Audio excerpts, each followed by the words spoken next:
for N515 involving samples. And for this project, I sampled 3 instruments. Those 3 instruments were sounds. Those 3 sounds were my son kicking a soccer ball, my son running his finger around the rim of a wine glass filled with water, and then a Hammond melodica, which is a reed wind instrument, if you will, kind of somewhat like part of an accordion. You blow into the instrument and it has a keyboard on it. And that was also sampled for the project. So in this screen, I did all my sampling, and you can see the various elements there that were sampled. Then I saved this and opened and then saved it as a new session. So I have it actually saved so my samples weren't destroyed. And then I could do some destructive editing and clipping of samples and things of that nature. And I did that in the next window. Then I took all of those newly edited waveforms and opened up the final session for the project.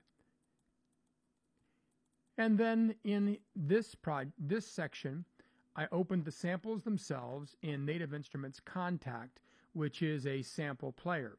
In that, I was able to crunch, phase shift, time shift, pitch shift, and correct all the sounds and make them how I wanted the samples to really function.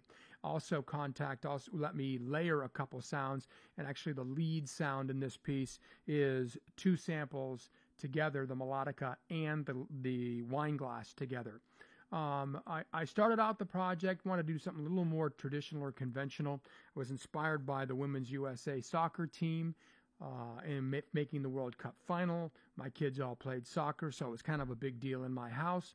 So I started out with my son kicking the soccer ball, and the soccer ball deriving tempo, a 3/4, wanted to come up with a jazz waltz. So the soccer ball then becomes part of the drum kit.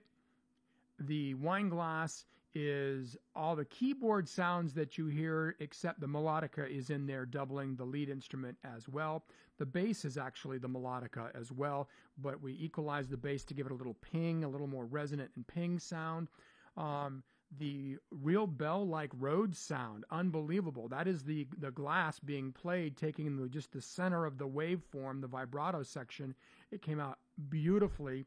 And then the lead part is that layered sound of the melodica and the glass itself. The piece goes through its jazz waltz section and then comes back to the original beginning, playing a really cool articulation of the glass. Almost sounds like it's being bowed. My son dragged his hand across the top to create in a start-stop motion to create a bowing sound, and really neat. That's at the beginning and at the end. You'll hear that. So I hope you like my piece. Here it is.